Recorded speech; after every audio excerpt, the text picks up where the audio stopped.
You're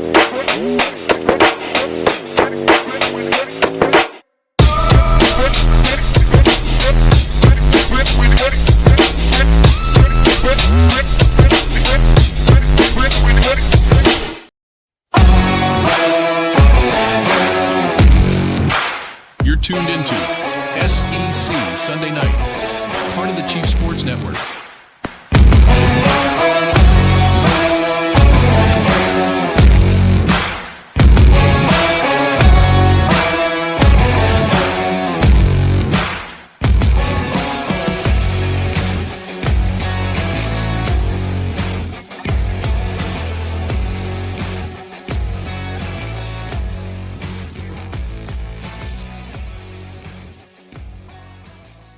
Hit the lights. It's Sunday night. Welcome to SEC Sunday Night Live on the Chief Sports Network, proudly presented by Hewitt Domaduros Law, HD Law, SC.com, right here on SEC Sunday Night and the Chief Sports Network, where we have the casual conversation for the serious sports fan. You are a part of our family, and if it's your first time watching us or listening to us, we want to welcome you as a part of the family. Hewitt Domaduros Law wants you to be a part of their family as well. You're not just a number and you're not just a case file. You exist as a real person with a real story that matters. And they've won tens of millions of dollars for their clients, and so that helps as well. They're going to get to know you, your life, your story. Brad and Dean are the absolute best. They will be the guys that you talk to. You will get Hewitt or Domaduros if you give them a call. So make sure that you do that. Tell them you heard about it right here on SEC Sunday Night on the Chief Sports Network. Craig, what's going on? It's NFL Championship Sunday, and we are here to have some fun. What's going on with you? First and foremost, we know that it's important as a family that we discuss. Are we doing okay? Is everybody good? And of course, what you sipping on tonight? Well, so we're doing good. We had a snow day Friday. We just got the phone call 10 minutes ago. We'll have a snow day tomorrow. So nice little 4-day weekend. So everybody's good. It is cold and snowy here in Detroit. But I got another shout out. Last week we had a lot of fun with the Chicago dog. This week we have our water. And we have a little Geno's East slice Chicago pizza. Have you ever had Chicago pizza? No, I have not, Craig. These Chicago themes you keep throwing my way are a little out of the region of this SEC homer. So I have not experienced the world of Chicago foods, but thank you for continuing to bring that to me and to our audience. We appreciate it for sure. Yeah. So the Chicago deep dish is similar to a casserole, maybe. It's got sauce, but you've got Italian sausage in this one. You've got your cheese. You've got pepperoni. It is always a good idea. Geno's East was good because that was the frozen thing I picked up at Kroger. By the way, Geno's East or Kroger want to sponsor already. But if you're in Chicago, check out Lou Malinati's on State Street. That one, just outside the Loop, that is the best Chicago pizza that you can get, my friend. How are you doing, by the way? What do you got to drink? I see you not got your new fancy little fandangled SEC Sunday night thing. What is the ball at the bottom there? You've got a football, a basketball. Is that a volleyball? What do we got going on there? That would be a baseball, my friend. It would be a baseball. You can't quite see the threads on there, but I heard through the grapevine you have a baseball story for us.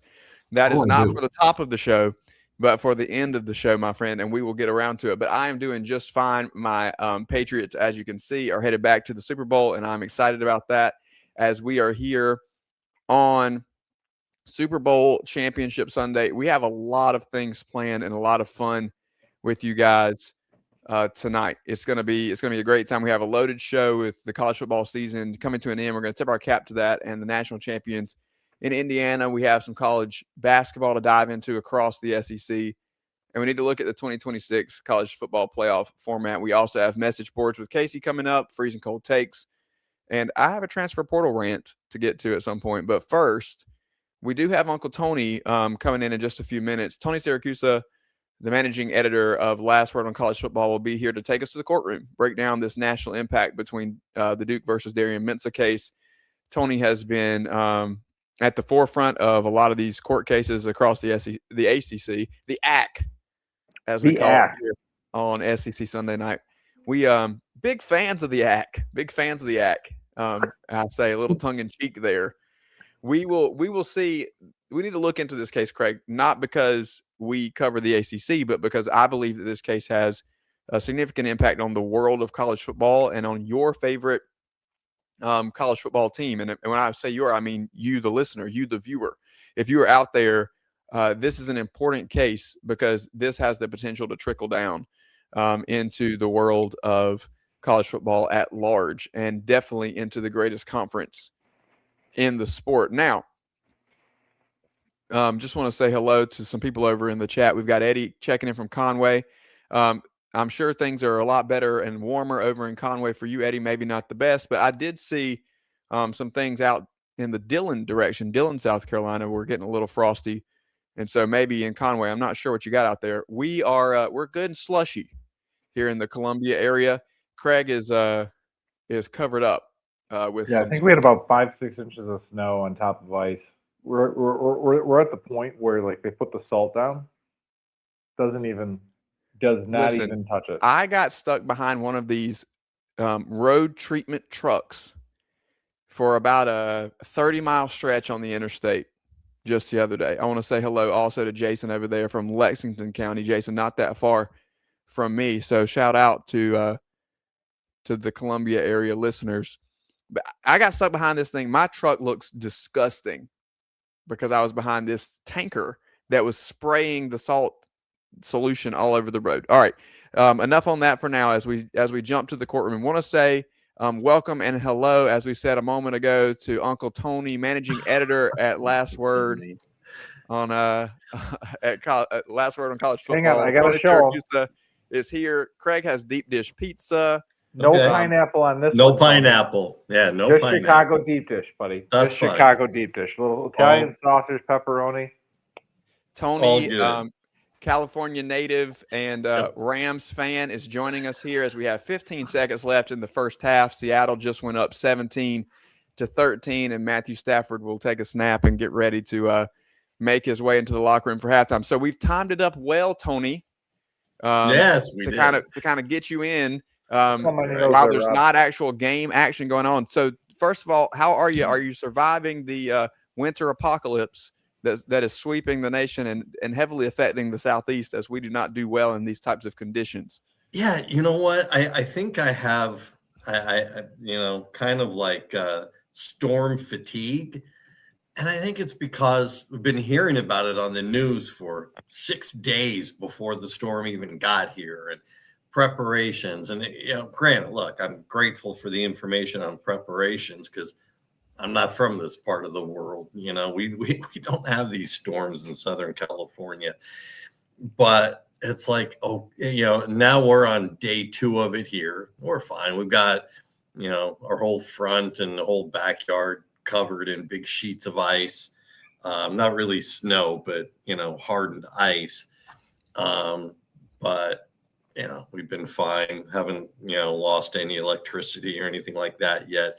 We've been told we've got a good friend who is an electrical engineer with Duke Energy, and she's out there, with the crews working grids and whatnot. And she said, based on their forecast, if we can make it to 11 o'clock, because we're going to get another surge in a little bit, if we can make it to 11 o'clock our time with the electricity, we'll probably be good going forward. So yeah, I'm starting to see the power outages hitting the upstate of South Carolina. Yeah, definitely haven't made it to the Midlands yet, and I'm thankful for that. And we are also thankful for you because you always bring us the top tier information, especially as it pertains to things happening in a courtroom. Sure. And so Tony, when we look at this Duke versus Mensah case, put this into layman's terms for us. You had a great piece. I could understand it. You had a great piece on Last Word. The ultimate layman.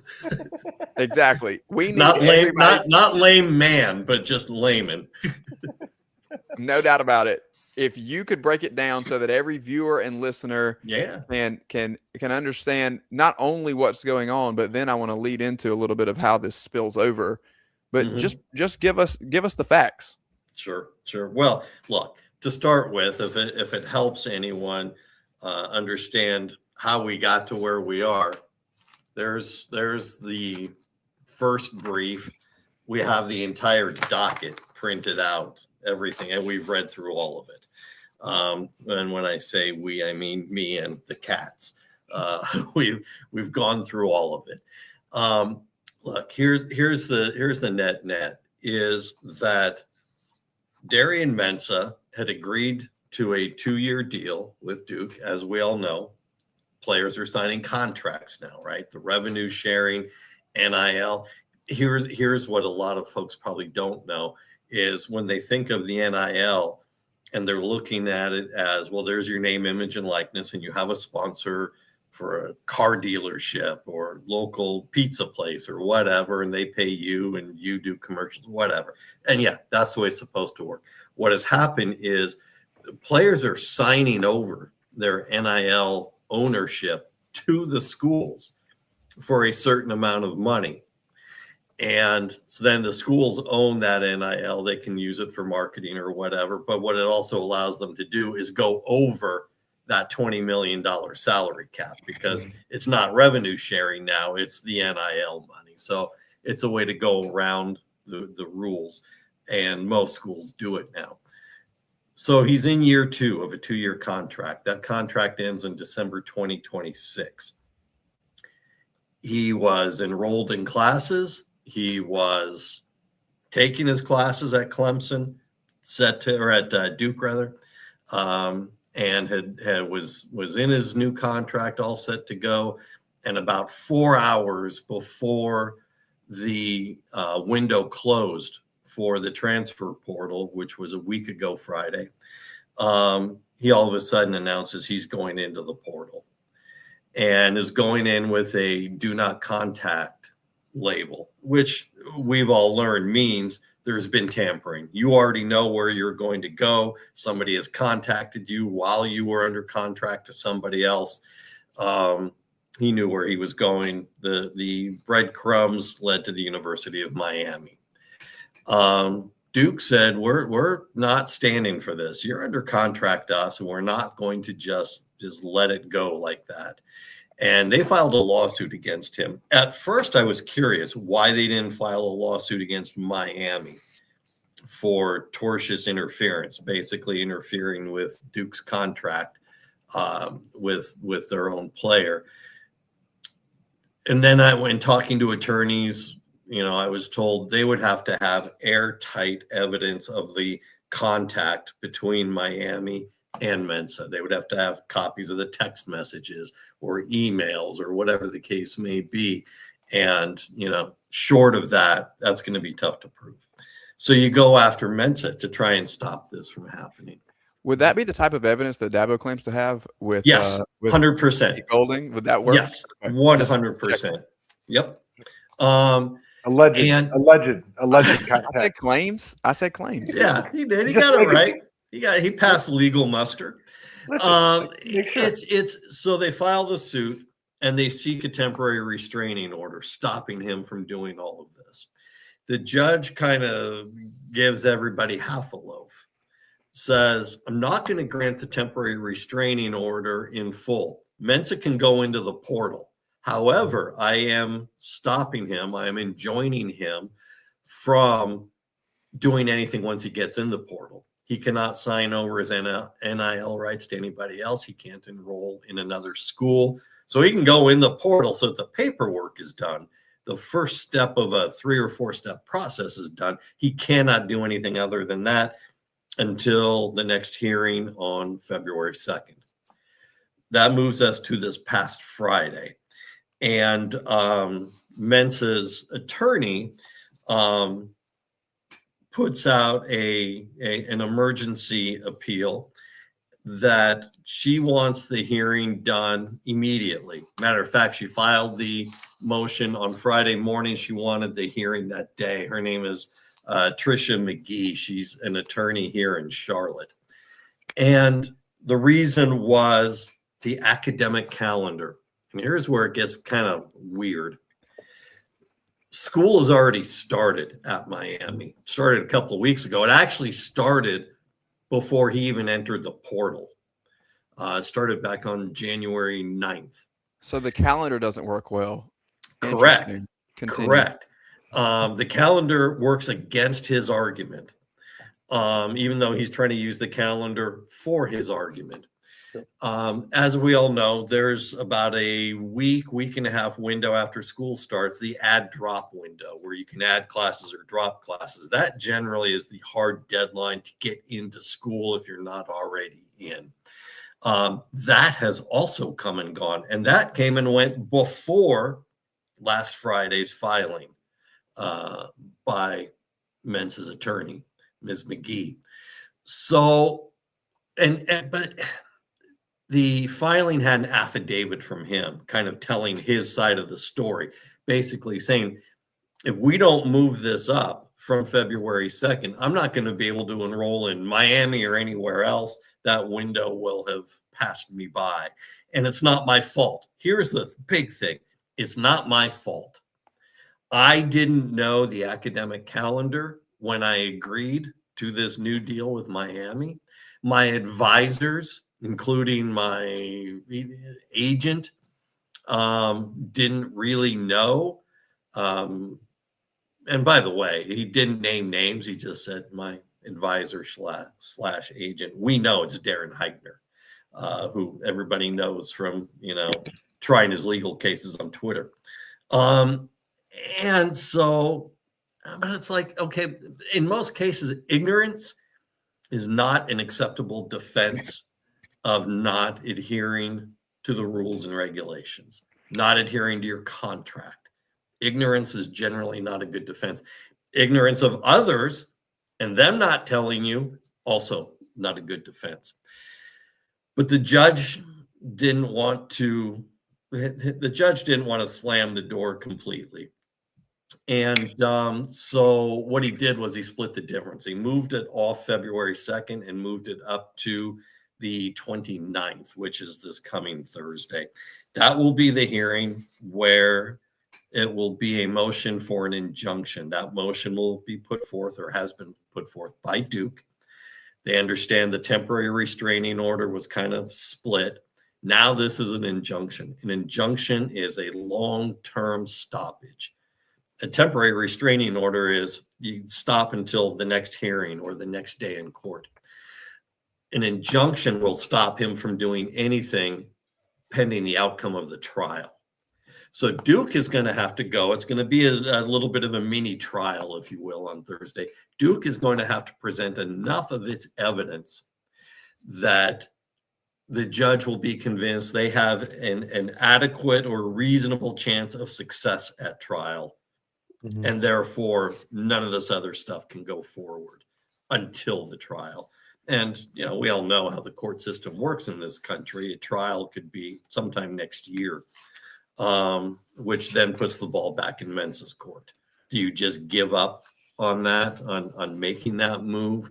Do you sit out and say, forget it? I'm just going to go ahead and put my name in for the NFL draft next year and not play because it's too late to do it for this year's draft. Or do you try and go back to Duke and mend fences? What's the financial difference? Do we know the numbers that are coming? We don't, because it is first of all, these revenue sharing contracts, performance contracts are private personal services contracts. So it's hard to find out the details in the best of circumstances. Duke is a private university. There is no amount of FOIA requests. And I assure you, I file FOIA requests for stuff virtually every month on different stories. There's nothing you're going to find. There is an estimation by those who cover Duke that Miami had told them we'd be willing to pay $10 million to get him out of his contract. There is no buyout clause in the contract, according to the filings from Duke. There is no buyout clause with a number that says, give us this amount, we'll let him out. Yeah. Miami was just guessing at a figure. And where do we go from here if he wins this, Tony? If Mensah wins this case, And does that do you feel like that jailbreaks anything going forward, and vice Jailbreaks versa? all of college football. The NIL contracts that you sign, the revenue sharing contracts, you can feel free to walk away from them whenever you want. You'll be sacrificing your future dollars from that school, but you're going to make it up somewhere else. If he's allowed to walk away literally halfway through a 2-year contract, everybody's free to walk away when they see fit. Is Mensah enrolled in class right now at Duke? Yes. Okay, so that's a safeguard. He's enrolled in class right now. So if we come through, is there a difference between what's happening in Durham versus what happened in Seattle earlier this month with Williams? Damon Williams, well, only in the outcome. Yeah, because it seems similar, right? It is. The rationale is similar. He had a current and valid contract with the University of Washington. He got poached by Lane Kiffin at LSU. Lane did something wrong? Figure. I know. He's so pristine about everything. Who knew? But when Washington said, and there was a buyout, big difference. There was a buyout clause in Williams' contract. I believe it was roughly about $5 to $5.5 million, and LSU wasn't going to pay it. And so Washington said, "Then you owe it, Damon, if you want to go." Through all of that, Damon changed his mind, decided to stay at the University of Washington, and all was allegedly forgiven between he and head coach Jed Fish. And I have no doubt between the two of them it is. But how your quarterback now goes back and wins back that locker room when he tried to leave is, a whole different story. So it is slightly different than that. Look, man, this happened again. This happened within the same few days at Wake Forest. Offensive lineman Melvin Ciani had signed his 2026 agreement about a week earlier and was on social media talking about, being the core of the offensive line in the upcoming season for Wake Forest. The day before the portal closed, he announced he was going into the portal and with a no contact tag. And literally within 4 hours of submitting his paperwork, he was signed by the University of Texas.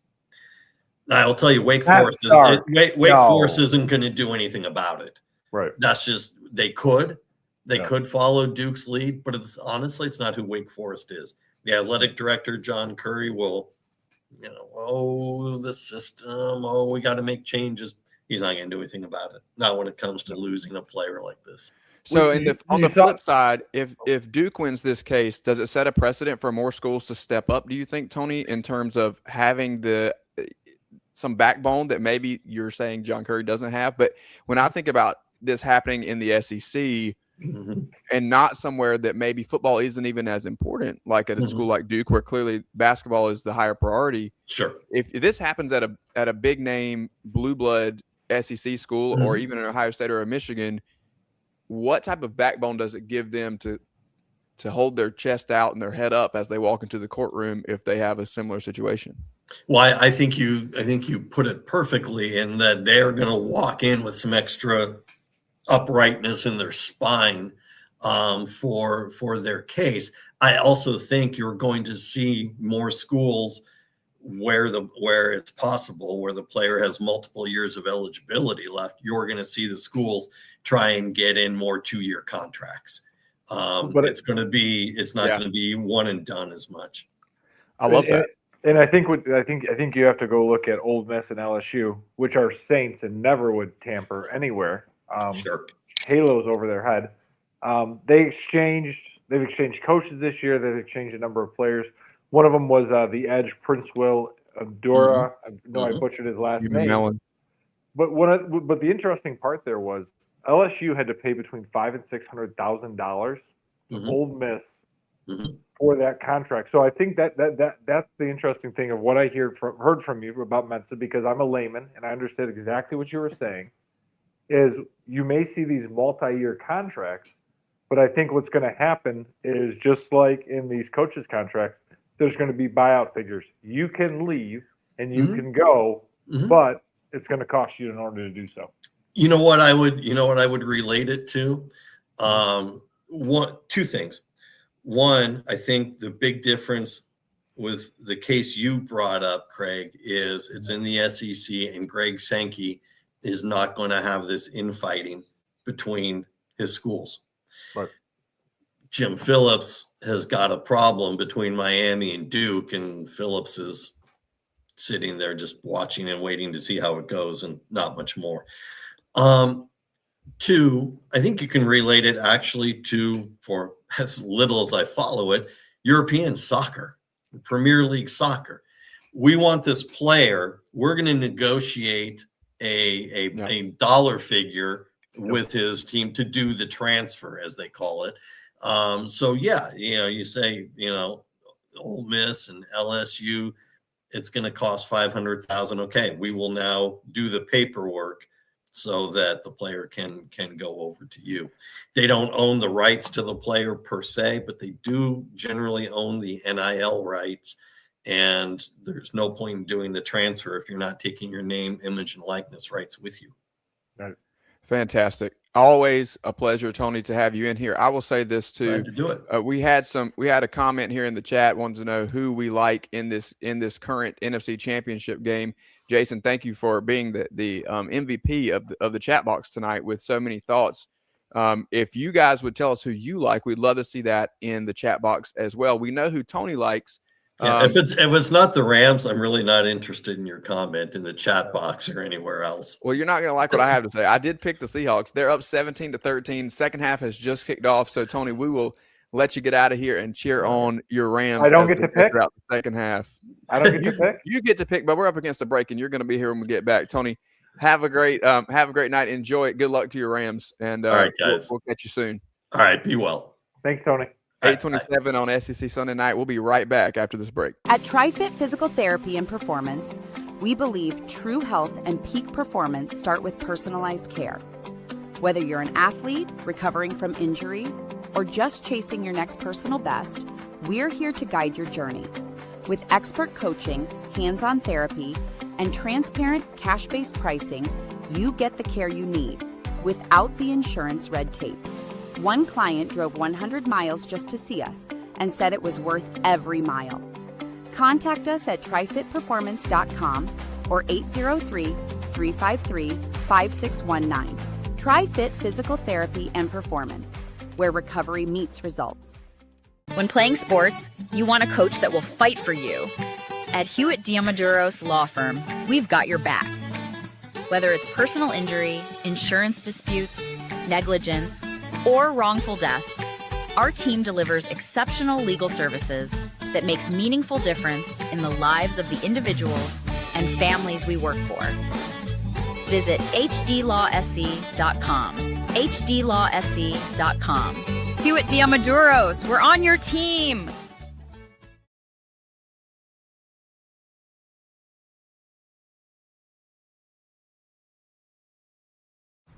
This is SEC Sunday Night, part of the Chief Sports Network.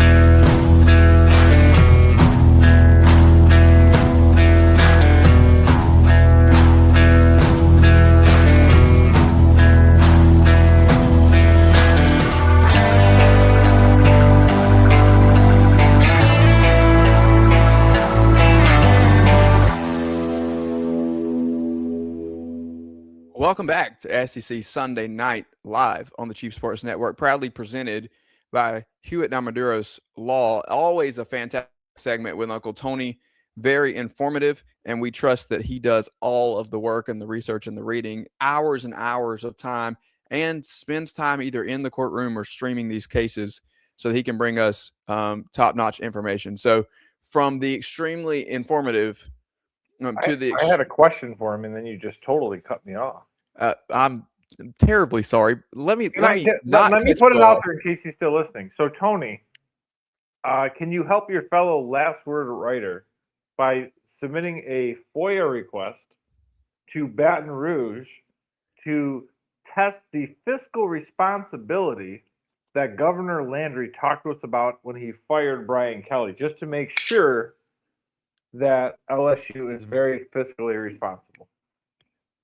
That is a great question, and it is also a good segue because we know that we can all sense the sarcasm in your voice.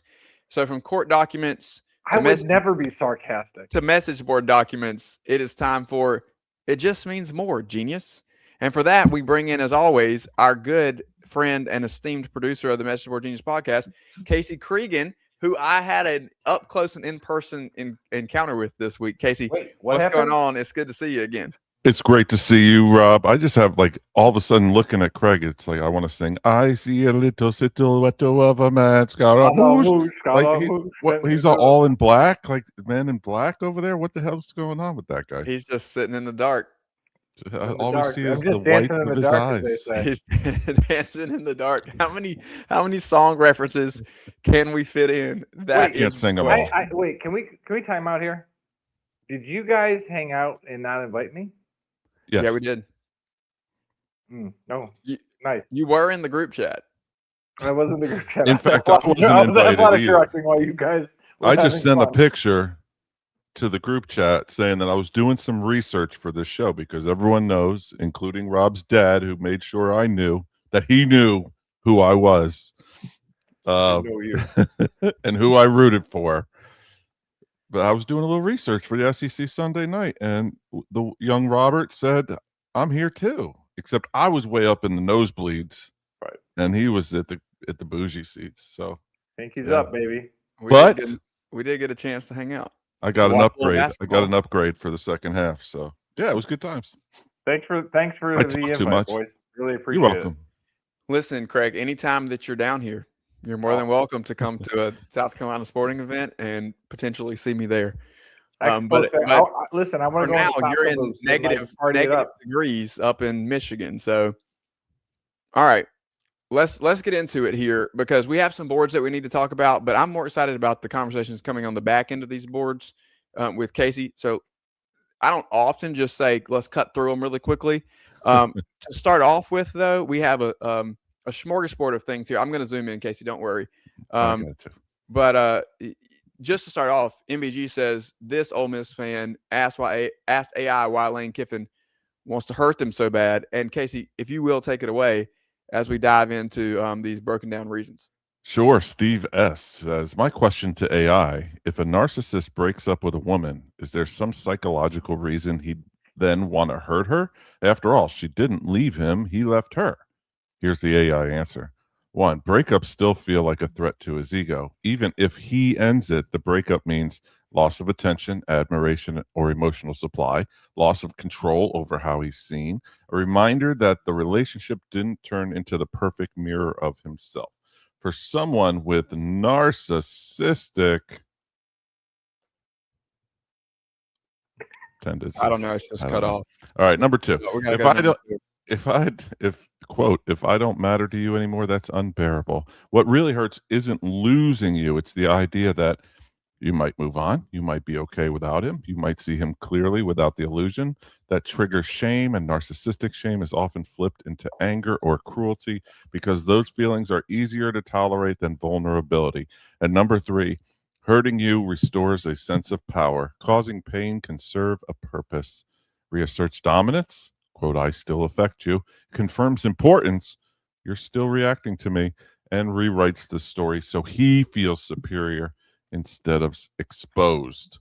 Good Lord. Oh, number 4. It keeps going. Don't worry. All right, we're almost done. Punishment for failing the role. Some narcissistic people unconsciously view partners as roles. Admire me, validate me, make me feel special. When the role ends, even by his choice, there can be resentment. You didn't give me what I deserved. The resentment can turn into punishment. Number 5, preemptive strike against accountability. If he hurts you first, you're less likely to challenge him. You're less likely to expose his behavior, less likely to rewrite the breakup narrative in a way that threatens his self-image. That's a lot of word salad to say we're coping. Yeah, that is exactly it. 2 and 3, I feel like nailed it. I forget what 2 and 3 were. Correct? Yeah, I've long since lost 2 and 3. An hour ago. We're on 5. 5? How are we on 5? You know what that is very clearly you asked ChatGPT a question and it gave you a little more information than you were prepared to receive. I think. I'm a Gemini guy. By the We way, know. Gemini wants to sponsor. We know. You I'm like a to Gemini, you like period. To, you like to cut your own path, Craig, so we're not surprised that you're a Gemini Actually, guy. I'm a Taurus if we're talking about my astrological sign. That's not what we were talking about. I think we were talking about AI. Well, you can put into AI like short answers for message board. You know, you don't have to do like just that was leave past it this blanket. guy's. That was past this guy's. Please write the agenda for thought SEC process. Sunday night. Yeah. Wait, no, I would never do that ever. I don't do that actually, but No, you just take my ideas. Ideas and thoughts are a part of a think tank, and then we type out the agenda. No, you're right, Casey. This is coping on the part of Ole Miss, and at some point, I think we have to recognize that everybody's doing this kind of stuff. The crazy thing to me, and we're going to talk about this in just a minute. Maybe I should have flipped it and done this Texags board first, and then used this as a segue. But it's so funny to me that we have vilified Lane in all of this process, and in many cases, rightfully so. But now he's moved from Ole Miss to LSU, and we still have Ole Miss kind of playing the villain. So what's going on? It wasn't Lane all along? Are you telling me that this happens from other places and other coaches are breaking rules and doing shady things? Never. That could not be the case. Lane is the bad person. Only Lane Kiffin. Only Lane Kiffin is doing these things. Casey, yes, come on it's now. 100%. It's like that Spider-Man where they're just pointing at each other. Yeah. All right. Let's Texags. Speaking of crazy. Hey, Billy. Our friend Billy. Congrats to Indiana, but Texas A&M should have won it all, says Message Board Genius. Says MBG. Our friend AG Derp says that should have been Texas A&M winning it all. Seriously, the seriously is what got me. Because it's almost as good as confirmed, isn't it? Yeah, because it confirmed is my favorite, but the seriously got me because if only we had a chance of winning it on the field. Well, you know what? I wasn't convinced that Texas windy. A&M should have won the national championship until he said seriously, and then I completely flipped my opinion. I feel totally different after reading that last word. Yeah. I feel so good about Marcelo Reed coming back. Like I feel like 8-4 is just a mere distant memory. It's mere an interception away. All right. It was, to be fair, it was windy that day. I just don't. Just for him. All right. Well, I think clearly here's our moment to tip our caps to Indiana. Phenomenal season, dominant year. We have to give credit where credit is due. This is not a product of their older, which they were, but that's not the reason. It's not a product of they spent more money, which they did spend money because they have resources, but that's not the reason. It's not a product of any individual one of these things that we can pick out. It is a product of all of the right ingredients coming together, and by and large, phenomenal execution with a great game plan consistently week after week. That's it. We don't have to cook up a reason for why they won the national championship. They executed better on the field than everybody else, period. That's exactly what happened. They had enough talent and they had superior execution. That equals a national championship. Coaching. Yeah, that's a big reason too. They had phenomenal coaching. I'm going to give Kurt Cignetti all the props that I can, but I firmly believe also that at the end of the day, the players have to go out there and make the plays. And you can have the greatest coaching staff of all time and an inaccurate passer, and everything falls apart. Accuracy is the number one trait for a quarterback that makes these things go. No matter what the system is, no matter what the offense is, if you can be pinpoint accurate, then you can move the football. And they were able. You don't want to throw it short on the last play of the game. You do not. You don't want to make a bad read on that the doesn't work game either. No, that doesn't work. Yeah, it doesn't work. And I didn't think Mendoza was that great. He probably played his worst game of the playoff, in my opinion. Correct. At the national, and maybe that's Miami's defense. Maybe the way that they were hit him. Maybe. But he wasn't as accurate. Even some of his back shoulder throws that are absolute, like he could trademark those throws. He was a little off on them. Again, I'm nitpicking here. They were still fine. That fourth down call, as we talked about on our show, is going to be seen over and over and over again, where he quarterback draw, scores a touchdown, big boy run. But yeah, I thought he was just going to pick apart that kind of beat up Miami secondary, and he didn't initially. No, but he made the plays though. I think that was the key though, right? And I think that was Mendoza. He made the plays when they mattered most. 100%. I mean, that's the 4th and 5, the dive. I saw the next day someone put it on the Sports Illustrated cover because again, Casey, you and I growing up, we were used to reading SI and print. Rob has only been digital, but to me, that was. I had a subscription. I'm sure you did. I'm sure it was digital. I'm sure it was great. But to me, again, I can't wait to visit Bloomington one day and actually see the Mendoza dive, in statue form, because I think it's absolutely fantastic. Kudos to them. My boy Carson. Look, we had Uncle Tony on here a little bit ago. I'm going to have what do we make of Carson Beck's career? I pulled up his stats.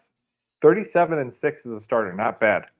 4 of his 6 losses ended in a Carson Beck interception. Not great. Looking at the total yards he threw for, 103 against A&M, 138 against Ohio State, 268. His best game was against Ole Miss, 268, 2 TDs, 1 rushing. Threw 232 against Indiana. I think Tony had a lot to do with it, though. I don't think it was all Mr. Carson, though. Underwhelming for Carson Beck.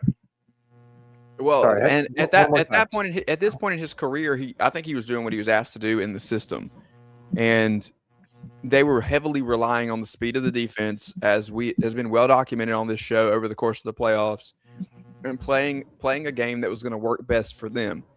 I will make this note, even though it's the SEC, and I want to turn the page here in just a second. Miami's not going anywhere. I don't think they're going anywhere. In fact, we just talked about this Mensah case and how it affects the SEC and college football at large. But specific, if we want to drill into it, if he wins the case and goes to Miami, then they have their quarterback. If not, they've got to figure that out. Outside of that, they're putting together a stable of weapons. They're almost in the money that they're spending. And Tony just said, allegedly reported from Duke insiders that they said $10 million is what they're willing to pay to get Mensah out of there and get him to South Beach. The money that they're throwing around is reload, not rebuild type of money. They're going to lose these pass rushers. They're going to lose Carson Beck. They're going to lose some key pieces, but they're bringing back Malachi Tony.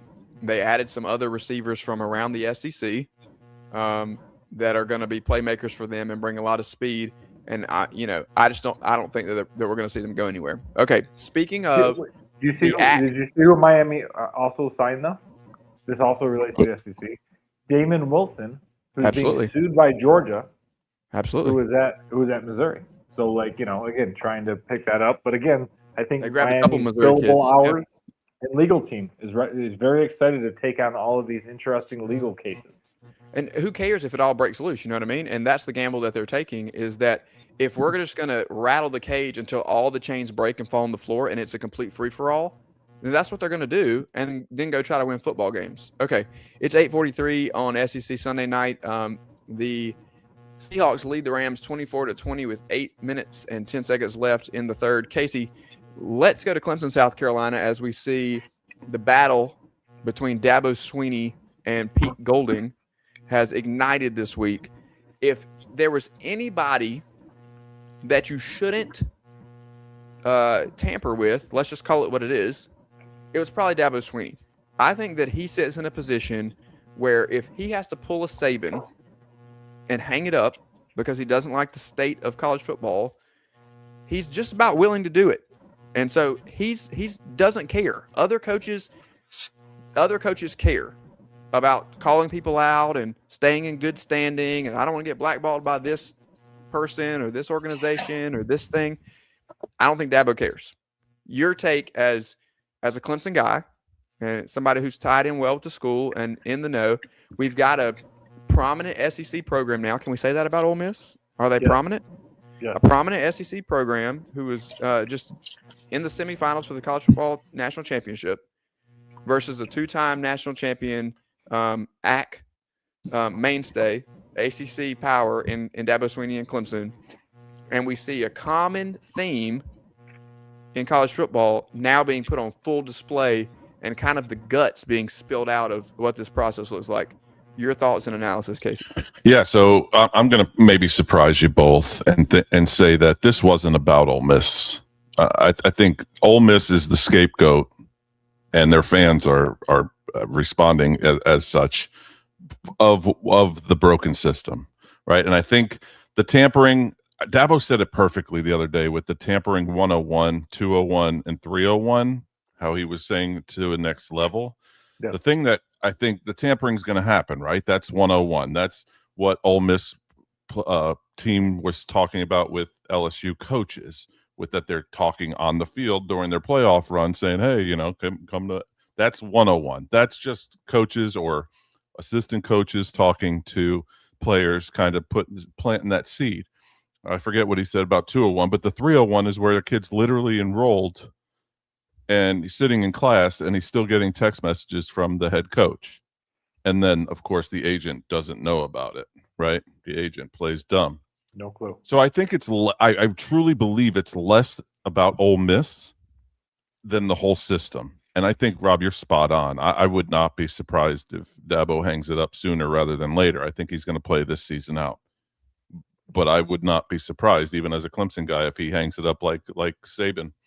And heck, maybe he was right about a commissioner or needing some sort of governance, and maybe he is that guy. People already don't like him. He's very polarizing, so he could probably slide right into a commissioner job. Look at, you know, every other league that's out there, professional league that's out there.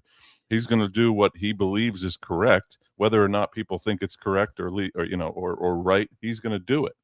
I think you were exactly right also about who not to tamper with, only because and I hope other coaches, and I saw Brett Bielema come out today and say, have a little comment.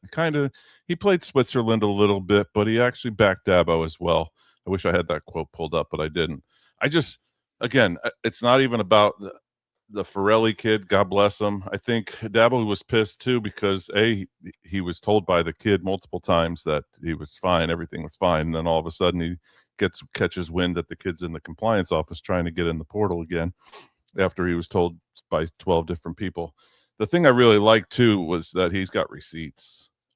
Again, I don't know if anything can come out of this. I don't think it will really. And unlike Mensah, Clemson doesn't want the kid back. Like, it's not like, oh no, he needs to come back. Like, he's gone. God bless him. Good luck. Godspeed. But I think it's more about the system going forward, whereas Ole Miss fans took it as like, oh, Dabo's the worst. He's picking on us. Like, no, that's not exactly the case. It just happens to be you. It could have been anybody. It could have been Drink. It could have been Jed Fish for all it could have been anybody. It just happened to be Pete Golding. And the whole clutching the pearls a week after they're saying that Lane's taking all their guys was actually pretty funny to see too, the hypocrisy. But this is my last statement because I'm kind of all over the place because my thoughts are everywhere. But when I heard that Dabo was going to have a press conference that was being broadcast on Clemson Plus, which is for all the IPTE members, all the people that give money to the NIL, it is a paid subscription, which apparently for $5, you too can be a member like me. But I was cringing because I said to myself, what is he going to say tomorrow that everybody in the nation is going to hate? Instead, what I saw was everybody that hates him. Dan Wolken.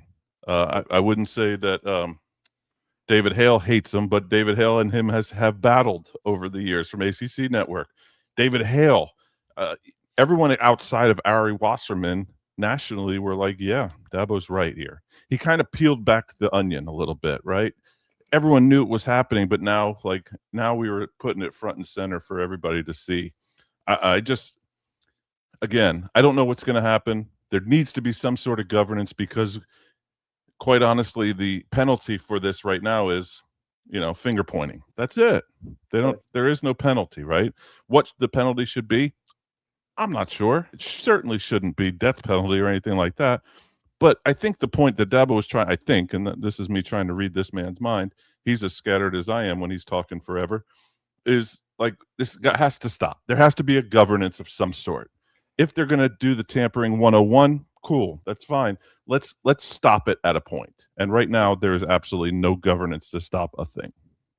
And I think that's like the interesting part. I'll go two ways about it. You know, we talked last week about the kid from Hope College, D3 college here up in Michigan on the west side of the state. He entered the transfer portal and he's going to Wisconsin. It was interesting this week. He was getting interviewed by Hope Athletics. He was at the basketball game this week. And they said, well, hey, how did you, it's fantastic you're going to Wisconsin. It's really great. But how did you get in the portal? And the kid goes, oh, well, I've got buddies who play at Western Michigan, which is not far away from Hope University. And the coaches told the players, hey, tell your buddy to hop in the portal so we can talk to him. So it's that tampering 101 system. And it's like, the best part about it is you have like a Hope analyst who goes, oh, that's really interesting. That's great. I'm so excited about you going to Wisconsin. Just totally like blows over like, hey, tampering 101 is good. It's to that 301 level that I think becomes the challenge. And it's like, what does that governance look like? We're like this confederacy. We've got the SEC that kind of has their internal rules. Tony talked about it. Greg Sankey makes sure that nobody's fighting amongst themselves. But then we have the ACC under Jim Phillips, who kind of does whatever the hell they want. And then Tony Petitti and the Big Ten do something. And it's just, I think this is the problematic nature of college football versus the NFL. Roger Goodell can put his hand out, put his fist down, and he can say, thou shalt not, and he can have some rules. Whereas in college football, it depends on who your commissioner is and who exactly is doing the rules. Is it Lane Kiffin tampering or is it Pete Golding tampering? We all know Lane Kiffin's tampering. Hell, you saw it was Sam Levitt was next to him at the damn LSU basketball game, and all of a sudden the Washington quarterback's in the portal.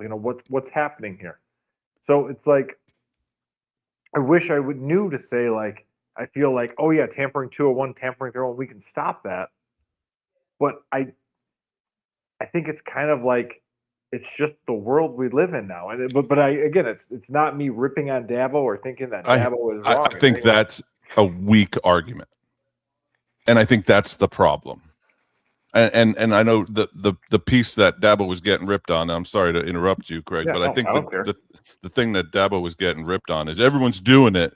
He just can't. He just can't abide by the new rules, which is completely crap. He hasn't needed to. He should have, right? Like in a perfect world, of course, you want to get somebody better than what you have, but he wasn't going to do that. That's his morals. God bless him. Whatever he wants to do. Agree with him, don't agree with him. I didn't agree with him a lot of times too on getting better at certain spots. But I think that argument of everybody's doing it is the problem. I do. I think that is the huge problem. And that's a conversation ender. Right. The governance issue, though, is that there's no equality in to your point, Craig, from conference to conference, and then from level to level. Because once you get out of P4, you're still Division I, right? And then, like, are we going to make a rule that applies to every power conference and the G5s? And then what happens below that?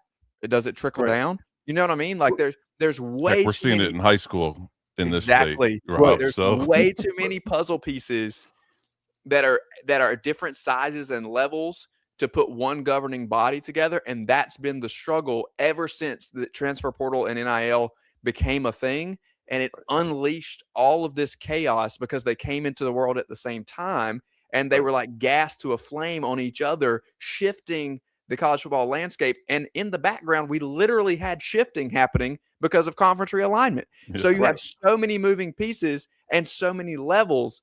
There has not been an opportunity for anybody to say, let's try to get our arms around this and put one body or one person who can rule like Roger Goodell and put their fist down, because we've got 45 kingdoms. And it's the Game of Thrones out here trying to figure out who's going to stand on the top of it. And as it stands right now, nobody has the upper hand to get far enough up to sit on the Iron Throne. But here's the Iron Throne problem.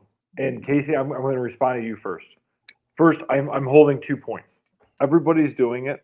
and I also think it's stupid. So I'm definitely not giving that scapegoat. But I think here's the challenge. We talk about having a governing body.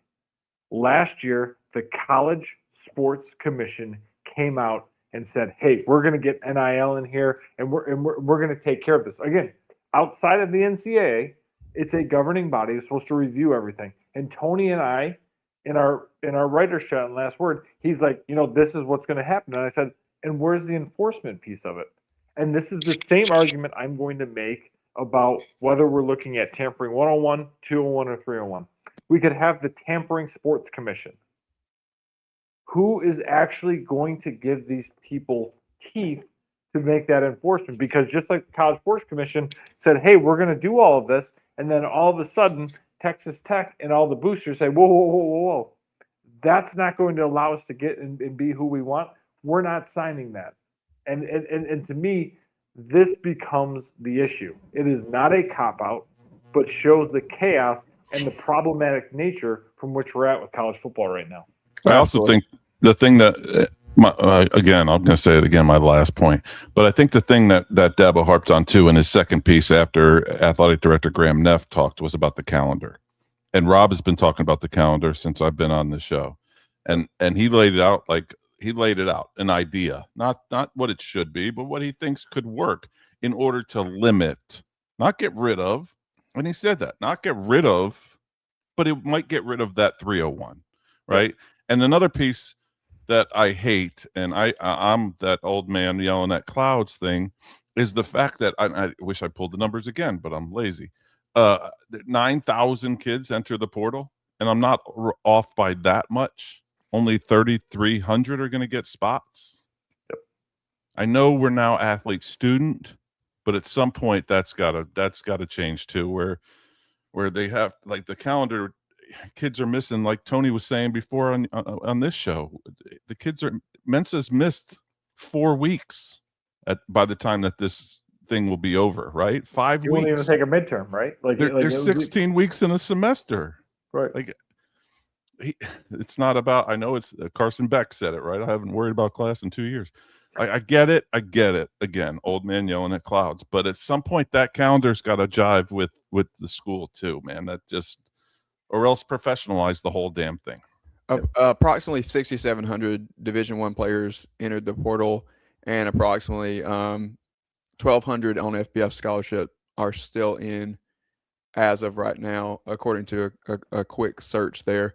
We are way long past the break, so we're going to hit one right here and more on the calendar when we come back as we look at the college football playoff tweaks. Craig, be ready to actually take the mic and walk us through what's going on in the college football playoff. We did not move out of 12.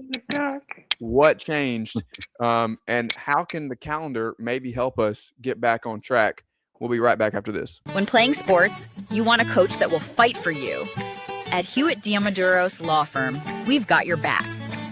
Whether it's personal injury, insurance disputes, negligence, or wrongful death, our team delivers exceptional legal services that makes meaningful difference in the lives of the individuals and families we work for. Visit hdlawsc.com. hdlawsc.com. Hewitt Diamaduros, we're on your team.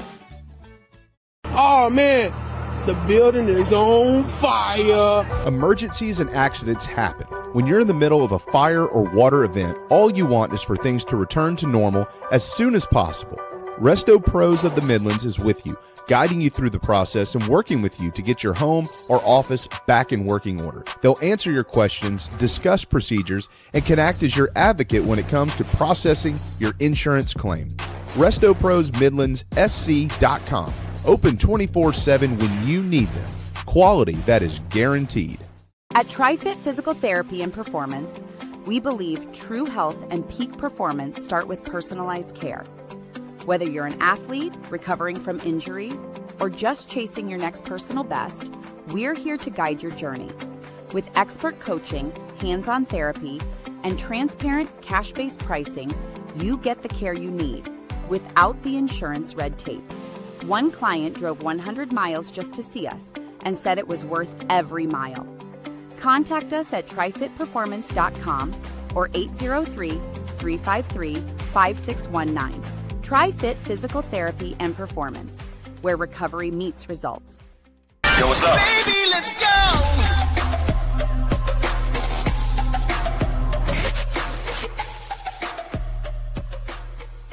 This is SEC Sunday night on the Chiefs Sports Network.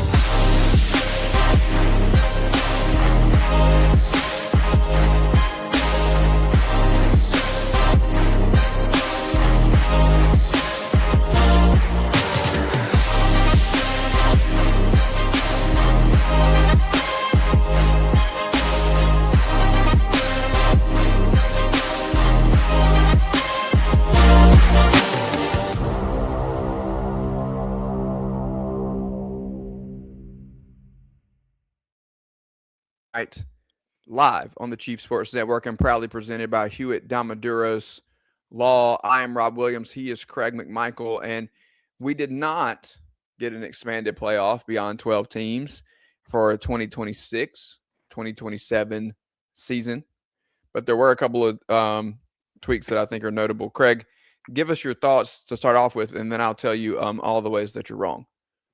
All the ways I'm wrong. I'm just reporting the news and the facts. What is this, Reddit? Me posting one of my last Word articles talking about. We know that you're not going to tell us. You're not going to tell us without attaching your opinions about how you like 12 teams. But go ahead. Don't let me spoil it for you. Okay, first and foremost, he's staying at 12, which is the right number, because 16 or 24 or 275, whatever Tony Petiti wants, is dumb.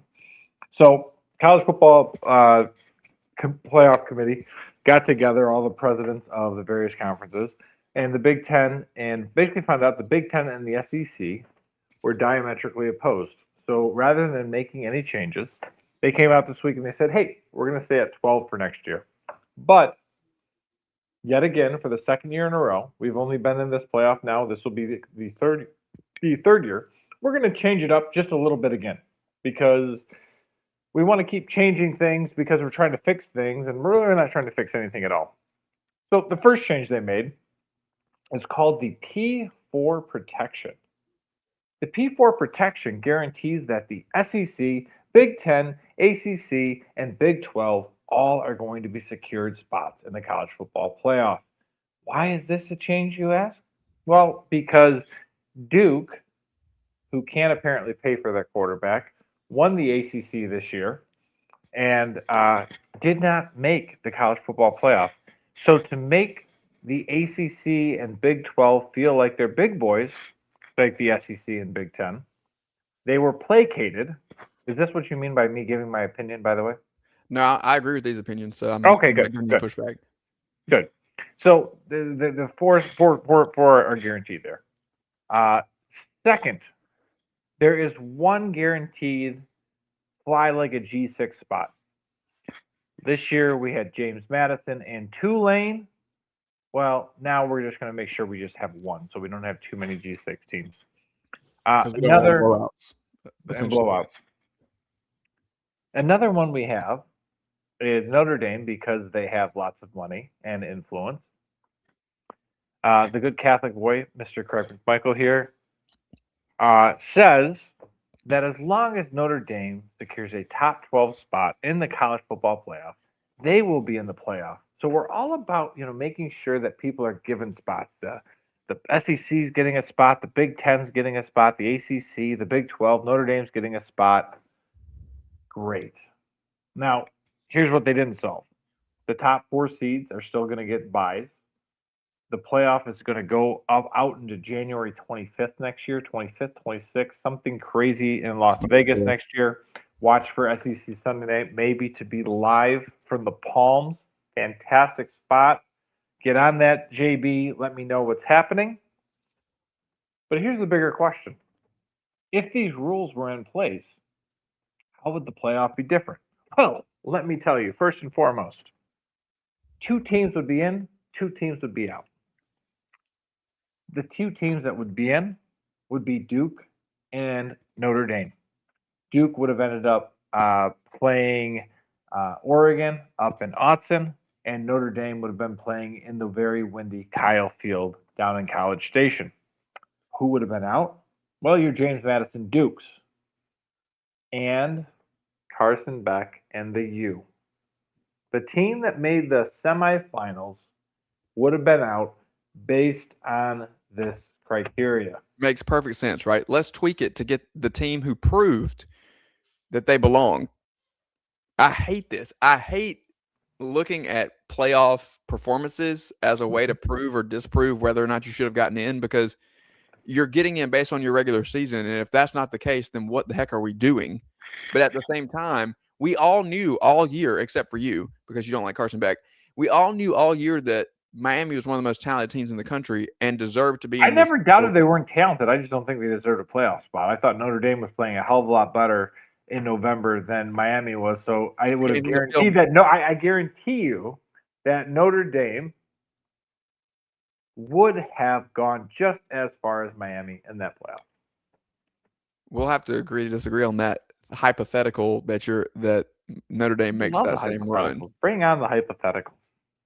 I guess it is Notre that Dame's season. like an hour from Chicago, by the way. So after we have our Chicago dogs and our deep dish pizza, we'll go down and I'll show you touchdown Jesus. It'll be great. I would love a tour. That doesn't mean that I think that they deserve to be in. We'll go to a lot and watch a lacrosse game too.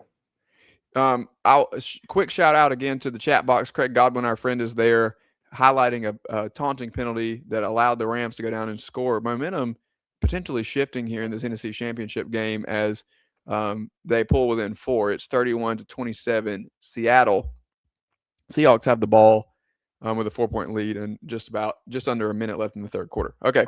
Is Connor on the sidelines for Seattle or no? Not that I'm aware of. Okay. Well, he could be in this guy. So you never know. Okay, so we have these changes that are being made to how we're getting in. We're basically safeguarding everybody to try to placate was a perfect word, Craig. You said it beautifully. We are placating so many people who think that they, quote unquote, deserve a spot based on name recognition or past experience and performance. What are you doing? Why?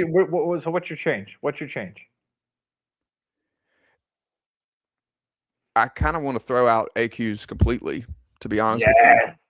I think that conference championships game matter, and we can incentivize some of the home fields because, to your point, and I agree with this point, we need to have home fields for multiple rounds. I don't know how we do that because of the money situation, but my argument is that 16 is the perfect number because wait, hang on. What's your 16 look like? Because I've seen the 16. No, I don't want this. I want no part of teams playing 13 versus 16 and 14 versus 15 and playing none of that garbage. I want 1 versus 16, 2 versus 15. I want no bye weeks. The bye weeks are absolute garbage. We need to shrink the calendar and condense it. We play straight through. If we want to play big boy football and we want to pay for big boy football and everybody's going to make money, then play like the NFL. We need to end the season at Thanksgiving as it is currently. And honestly, Craig, we can back up a week. We don't have to start on Labor Day weekend. We can go week 1 the week before that, back everything up, and play straight through conference championship games. I think it's okay if we're going to do a bye week for everybody to have 1 week off between those championship games and the college football playoffs starting, and then roll and let's go. We've got to condense it. Could we add a week by getting rid of the conference championship games? I mean, theoretically, yes, but some way or another, we've got to get it backed up in January for multiple reasons. We are far too deep into the calendar. January 25th next year is an atrocity, and we're running way too deep into this calendar. We don't have a good calendar as it is. The teams that play in the national championship have players entering the transfer portal now next year on January 26th after having played in the national championship game and then having a 2-week portal window that extends almost to freaking Valentine's Day. And schools started at a lot of the Southern schools on January 7th or 8th. We just got the numbers from Tony when the last day to jump in Miami was like January 15th. Miami's not even done playing by January 15th. What are these guys supposed to do? How is somebody supposed to come into that school in the current calendar setup? It does not work. Not to mention, there's a huge gap that I totally disagree with between the semifinal games and the national championship, we lost relevance. We missed the window. People forget that this crap is even going on. Right. There's too much of a layoff, and this has been a problem for 25 years. I don't understand why it has to be extended out so far, because we're not capitalizing on momentum. And you would think that if we want viewership and we want to maximize, then we would capitalize on the momentum. The thing that runs against us, Craig, is that the national championship game just did 30+ million, the biggest viewership total since the inaugural championship in the college football playoff back in 2015.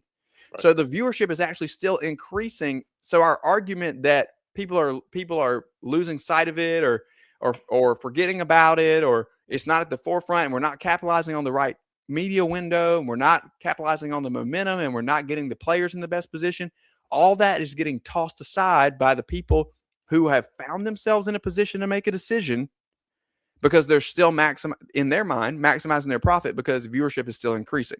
So if the product on the field, and Matt Smith said this on Inside the Gamecocks the morning show the other day, and it was a fantastic point, is that the Saturday product is elite. We are getting a top tier product in our game day experiences, whether you're at the game or you're watching it. And so people tend to kind of mute all of these other arguments until it's the middle of the offseason and we're not in a position to make these decisions. Right. When we're in the position to make the decisions and strike while the iron is hot because we can see the issues, we're not fixing them because we're too worried about let's focus on games, which I have screamed about on this show before. Why are we talking about off-season issues while we have games on the field? Why are we talking about the SEC going to a 9-game schedule in December when we should be talking about the transfer portal on signing day? And this is the answer. The reason that we're talking about it is because we got to fix the problems while they're at the forefront of our brains. Otherwise, it gets pushed off, and we start talking about it in June when there's nothing to be done about it. Right. Speaking of which, how did you take in the game? A command center. Oh my God! I watched the film room.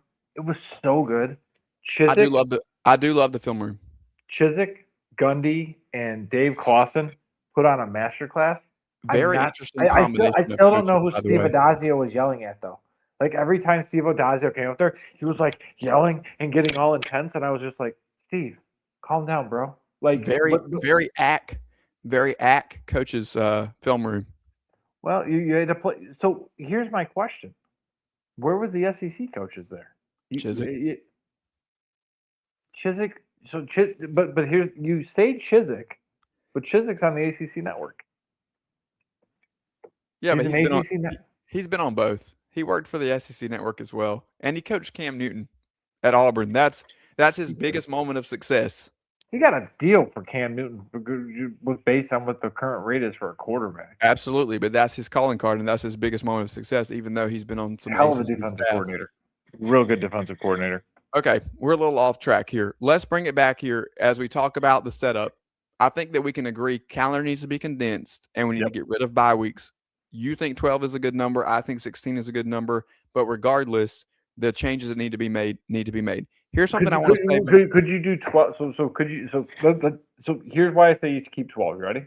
Yep. You get to keep your sweetie pie conference championship games, which you never mentioned, but then all of a sudden you did mention when I brought it up.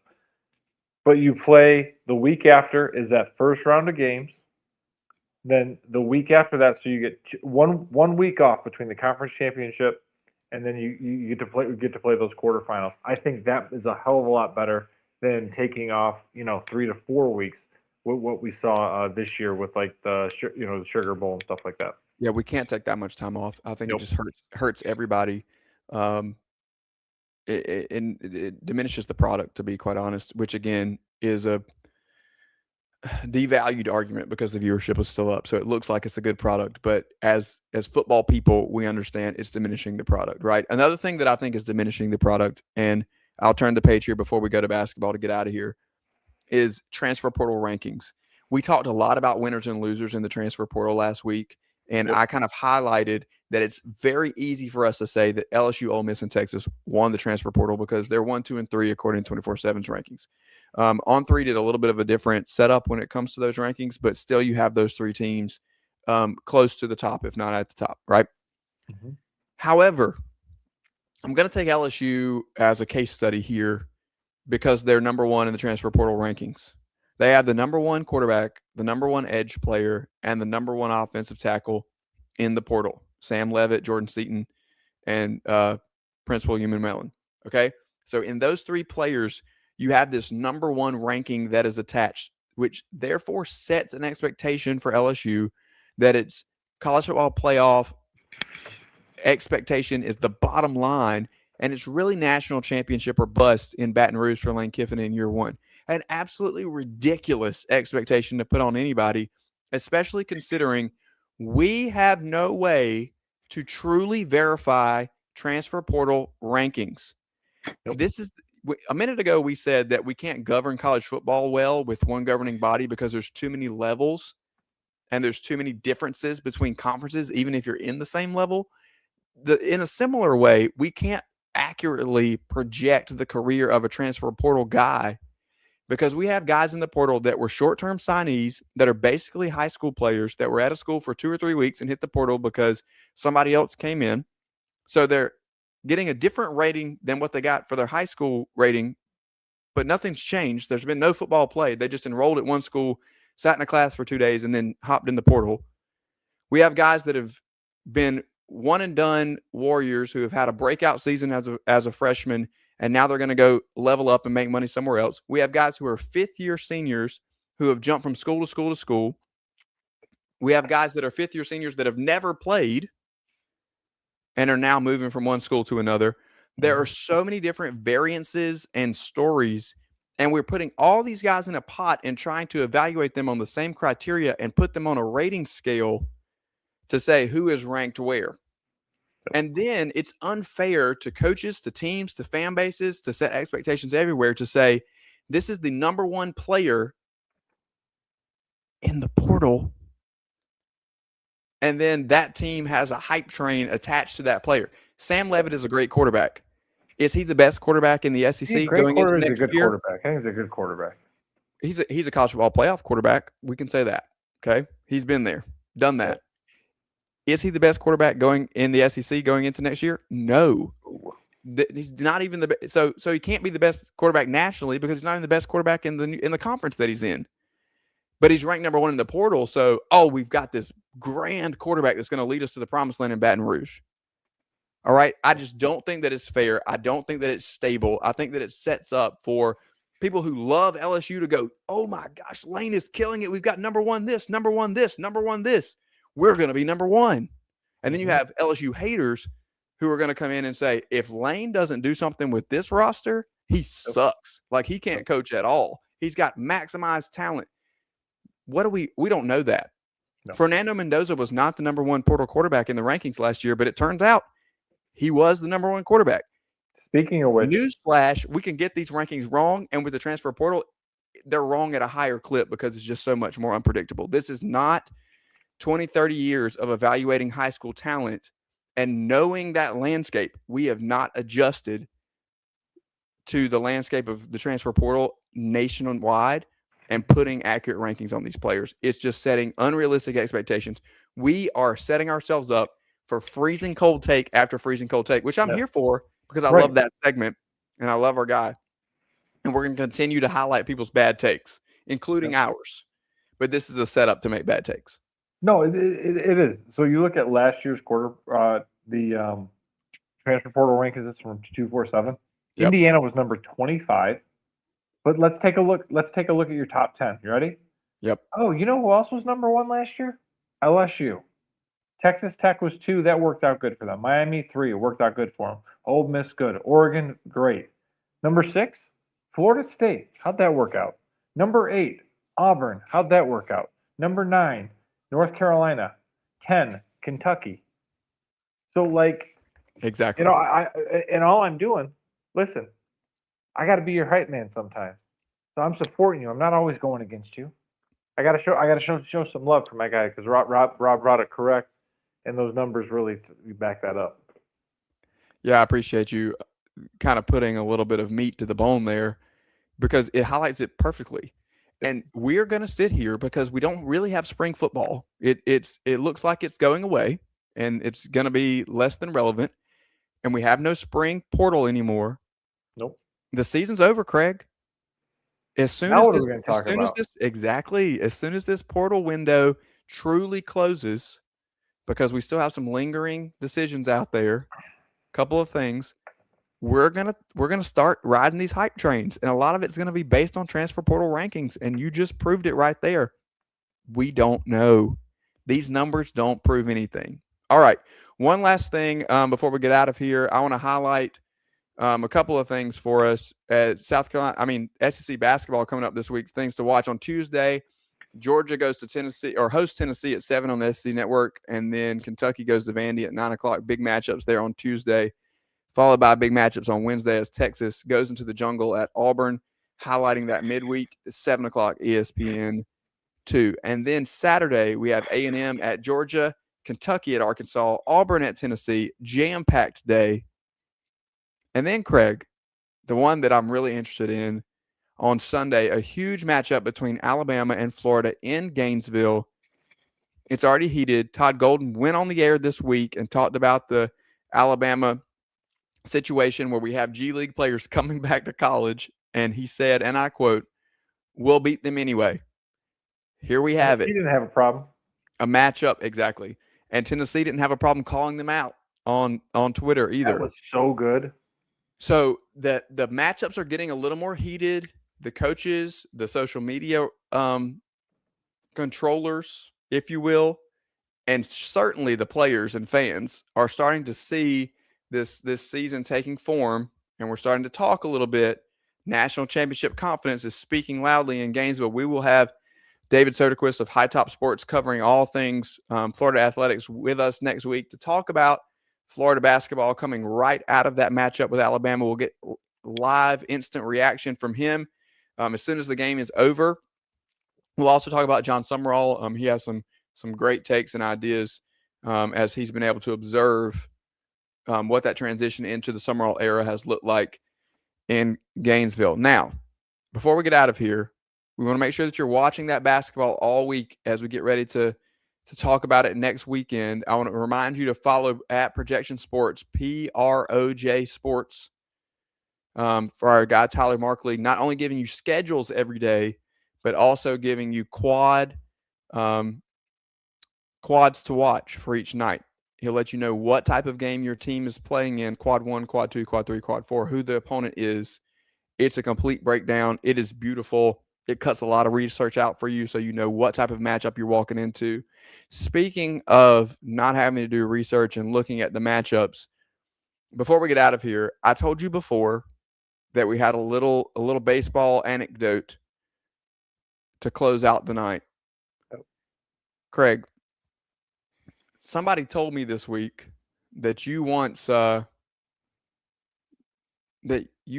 an affinity for not just playing lacrosse, right, but playing baseball as well.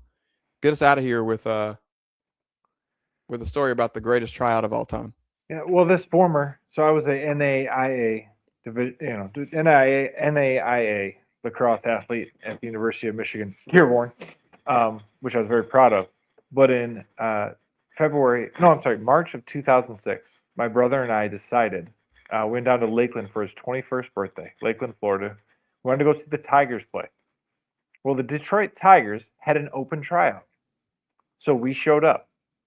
Mind you, neither one of us had played baseball since high school. But we showed up. We were there. We kind of got our swings in. And needless to say, we did not make the team. But here's the benefit. We got a few throws in. We got a couple of swings in. Most importantly, we made it to Tampa Bay to Legends Field to see the Yankees and Phillies play. Sat by a dad and son right from Philadelphia. Had a couple of cold ones at the Tiki Bar. And it was a phenomenal time. But, I'd like to say, yes, I was an athlete. Yes, I did try out for Major League Baseball, the Detroit Tigers. Unfortunately, I did not make it. But, hey, neither did Crass Davis, and it worked out for him. Well, we have quite the basketball season to make it through before we get to baseball season. But who knew, ladies and gentlemen, that right here we had in our presence hosting this show a baseball expert, one who once had a tryout for the big leagues. I got cut. What did you learn from that? What was that experience like? We walked up in shorts and t-shirts, and a guy walked up next to us in a full like baseball jersey and pants. He had just got cut from some other team, was looking to make it. We both looked at each other like, what the hell are we doing? But you know what we did? We embraced it, because guess what? We are on the backfield of Lakeland. This is where the pitchers and catchers are reporting. This is where they're doing their work. And we were lifelong Tigers fans. So for 2.5, 3 hours, we had fun. It didn't worth a damn. We knew we weren't going to make the team. We knew we were going to get cut. But we got to go. We got to swing in the batting cage. My brother took one off the hands. Assistant general manager at the time, Al Avila, goes, ooh. And I go, ooh, you got an ooh from Al Avila for getting one in on the hands. I was working the ball more towards right field. Maybe it was a little late on some of those fastballs, but that's okay. Honestly, it was awesome. It was a great experience, and I'm so excited that I got to share it with my brother. Well, that's where Craig was 20 years ago. The trend has been to let us know what you were doing 20 years ago. I was in diapers. I was not in diapers. I was hosting a middle school party and listening to High School Musical, which also came out 20 years ago. So that's about where I was, channeling my inner Troy Bolton. You guys let us know where you were 20 years ago and what you're thinking about this game. Oh, look at that. Maggie's here. She wanted to highlight that Missouri also plays this week. Maggie, I just brought out the big games. Maggie got a shout out from Peter Burns this weekend. Sorry that I didn't do that. Twitter blew up. Peter Burns. Thanks for the shout out, by the way, Maggie. Well, apparently Maggie's the legend if she's getting shout outs from Peter Burns. All right. We were lifelong Tiger fans, always knew I love Craig the most. Take that, Rob Williams. And with that, we'll see you next week with David Soderquist from High Top Sports on SEC Sunday night. See you next time.